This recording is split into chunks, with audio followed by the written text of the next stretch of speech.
Quiero dedicarle un ratito a tu pregunta, que era lo del cerebro. Les pido por favor buena voluntad. Vean que es un cerebro. Bueno. Acá tenemos ambos hemisferios. Y acá se produce la sinapsis, ¿correcto? La sinapsis cerebral, donde se van cambiando informaciones neuronales. Cuando hablamos de estrés postraumático, lo que ocurre es que la parte racional del cerebro bloquea la información, por lo tanto, la parte emocional del cerebro bloquea la información y la racional se queda sin palabras. Es decir, en el estrés postraumático, el síntoma es haberse quedado sin palabras. No sabe qué decir frente a lo que le pasa. Ahora, fíjense que nosotros, como humanos, necesitamos racionalizar, poner en palabras aquello que nos pasa para transmitir información a terceros, a terceras personas. Cuando este bloqueo se produce, lo que la persona manifiesta normalmente es: me quedé sin palabras. Dijimos que focusing, al tomar contacto con la sensación sentida, es preconceptual. Por lo tanto, no necesita manifestar lo que le está pasando a nivel emocional desde la parte racional. Podemos trabajar con la persona para que tome contacto con la sensación sentida y se manifieste desde ella. Esta interrupción intersináptica es una interrupción momentánea, no es que perdura permanentemente. Es muy probable, por la experiencia observada, que una vez que la persona puede hablar desde la palabra sentida, esta interrupción intersináptica es como que se va liberando más rápidamente que en un tratamiento normal, que común, tradicional. Yo particularmente prefiero no ponerle nombres. Si fuera un mecanismo de defensa, es lo mejor que el cuerpo puede hacer para pasar el trance de la manera menos traumática. Hay un montón de casos de un montón de enfermedades que está demostrado que el disparador de lo clínico es lo emocional. El ejemplo es este. Yo me despierto una mañana normoglucémico, o sea, como si fuera una persona sin diabetes, ¿está bien? Me despierto a la mañana con muy buen estado de ánimo, con 100, por lo tanto me apresto para tomar mi desayuno. Antes de desayunar, sigo en ayunas y recibo un llamado telefónico. Sigo en ayunas. Sono ancora a digiuno. Y el valor de la glucemia se disparó a 268. ¿Tiene que ver con la alimentación? No. Non ha a che fare con l'alimentazione, evidentemente. Se lo adjudico a una situación emocional. Quindi la sangre cambia la glucemia cada 6 segundos en todos nosotros. Di tutto il nostro corpo. Por lo tanto, cada 6 segundos el cuerpo va chequeando no solo con qué me alimenté, sino además cómo estoy viviendo mi estado emocional. Entonces, lo que yo puedo hacer,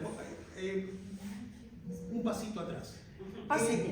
Lo emocional influye tanto en la salud, tanto que probablemente se le dé menos atención a lo emocional que a otras cosas que también requieren atención, pero se le quita mérito a la emoción.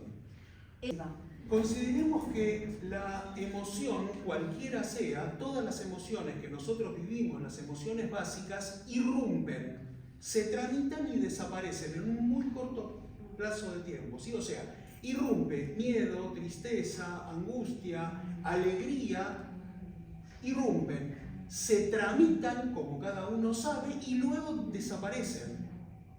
Sucede que la emoción, cuando irrumpe, por ejemplo, esta llamada telefónica, influyó tan generalmente en mi organismo que necesita mayor tiempo de recuperación. Entonces nosotros sabemos que cuando la emoción irrumpe, no hay nada que podamos hacer porque no es voluntaria. La emoción miedo no es voluntaria. Ahora voy a tener miedo. Ahora voy a tener tristeza. No, irrumpe, aparece. Entonces lo que nosotros sí podemos hacer, y eso sí podemos controlarlo si lo elegimos voluntariamente, es elegir tramitarlo de un modo distinto. Entonces, en un diálogo interno, sabiendo lo que va a ocurrir cada vez que me llama esa persona, a la que vamos a llamar 268, puedo tramitar ese diálogo telefónico de un modo distinto para que no impacte en el cuerpo. Entonces, digo, si esto es tan como yo relato, porque en definitiva esto me pasa a mí, y buscar el modo de tramitarlo de un modo distinto para que no impacte en mi cuerpo, porque el único que pierde en ese modo de accionar soy yo. Y esto ocurre en todos los aspectos de nuestra vida. Yo les conté un caso personal. Trabajé durante 9 años en EMA, que es la Asociación de Esclerosis Múltiple Argentina, coordinando grupos de personas que padecen esclerosis múltiple. Los médicos descubrieron que ante una situación emocional extrema, el cuerpo reacciona hasta 3 meses después con un impacto en justamente la desmielinización que produce la esclerosis múltiple. Entonces, lo que podíamos trabajar era que las situaciones emocionales severas no tienen que ver con emociones buenas o emociones malas, son emociones. O sea, alegrías profundas pueden causar el mismo impacto que tristezas profundas. Porque para el cuerpo lo lee como una emoción, no como algo bueno o malo. Tenemos comúnmente personas que son grandes consejeros que nos dicen lo que tenemos que hacer, pero no nos dicen cómo. A mí más de una vez me dijeron tenés que adelgazar. Y yo, no me digas, ¿en serio? Una vez fui a un médico porque tuve neumonitis y había que esperar bastante tiempo para que me atienda a mí y tenía en el consultorio un montón de diplomas. En uno decía neumonólogo, en otro decía diabetólogo y en otro decía cardiólogo. O sea, 3 especialidades. Estudió 30 años especialidades. Y después de esperar los 40 minutos, dopo aver aspettato 40 y lo minuti, único que tenía para leer eran los diplomas del médico, durante i quali l'unica cosa che avevo da leggere erano i suoi diplomi, el médico sale y me dice, usted está gordo. ¿En serio? ¿Desde cuál de sus especialidades me lo dice? Termina diciéndome, usted tiene que adelgazar. Y yo dije, ¿en serio? ¿Cómo? Haga dieta. Entonces, faccia una dieta.